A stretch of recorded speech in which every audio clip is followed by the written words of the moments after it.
Guys আজকে প্রথমবারের মতো মুন্নাটিনকে আমাদের ম্যাচে পড়ে যায়, আর তার সাথে জয়ফেফ প্লাস একটা লাইভ স্ট্রিমার পড়ে যায়। আর প্রথমে জয়ফেফের স্কোয়াড অন্য একটা স্কোয়াডের হাতে মরে যায়, আর বাকি থাকে মুন্নাটিনকে আর লাইভ স্ট্রিমার। তো তাদেরকে মারার উদ্দেশ্যে সোজা পিকে চলে আসি, আর এইখানে একটা প্লেয়ার আমার টিমমেটকে ডাউন করে দেয়, আর একটু পরে আমি ওকে গিয়ে ডাউন করে দেই। আর তারপর আমার টিমমেটকে যখন রিভাইভ করতেছিলাম তখন দেখি আমার আর একটা টিমমেট মুন্নাটিনকে মেরে দিছে। যাই হোক, একটু পরে দেখতেছিলাম সামনে একটা প্লেয়ার, এইটাকে ডাউন করার পর টিমমেট আমার উপর রাশ দিয়ে দেয়, একেও হেডশট দিয়ে মেরে দেয়। আর একটু পরে বাইক চালিয়ে সামনে যাচ্ছিলাম, ঠিক তখনই একটা প্লেয়ার আমাকে অ্যাবনরমালি হেডশট দিয়ে নক করে দেয়। যাই হোক, এই প্লেয়ারটার হাতে লাইভ স্ট্রিমারটা মার খেয়ে কি বলে শোনেন।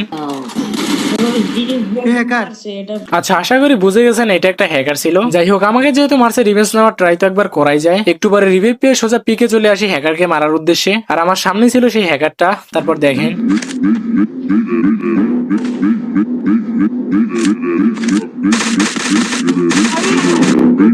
আচ্ছা, হ্যাকারকে মারার একটু পর সামনেই ছিল লাইভ স্ট্রিমের একটা টিমমেট, আর এইখানে আমি বডি দিয়ে ওকে নক করে দেই। এখন তাদের গেম থেকেও দেখেন।